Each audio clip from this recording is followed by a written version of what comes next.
Live from the world's capital markets, here are the financial headlines brought to you by Vantage.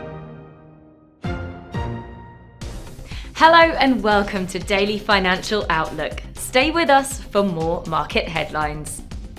Oil prices fell on Friday and were headed for their first monthly drop since November, as markets watched an Oval Office argument between the US and Ukrainian presidents, while also bracing for Washington's new tariffs and Iraq's decision to resume oil exports from the Kurdistan region. Global hedge funds sold more stocks than they bought by the largest amount in a year, mainly driven by their bets that stocks will drop, a Goldman Sachs note showed. Goldman Sachs said the gloomy sentiment was spread across all geographic regions, but mainly in North America and part of Asia, and was seen in almost all company sectors. Gold prices fell over 1% to end the week, as the dollar held close to two-week highs after US inflation data came in line with expectations, suggesting the Federal Reserve may adopt a cautious stance on additional rate cuts.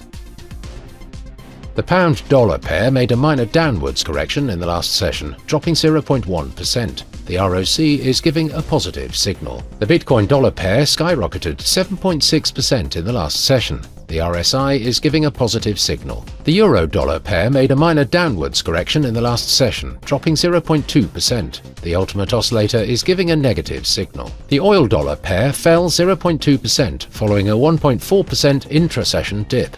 The ultimate oscillator is giving a negative signal. The US 3-month bill auction will be released at 16:30 GMT. The US 6-month bill auction at 16:30 GMT.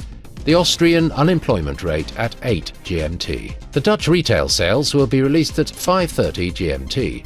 Japan's jobs applicants ratio at 23:30 GMT. Japan's Jibun Bank Manufacturing PMI at 0:30 GMT. We hope that you've enjoyed Monday's financial review.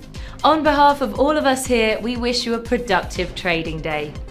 Be sure to join us tomorrow morning for the latest news and events from the financial markets.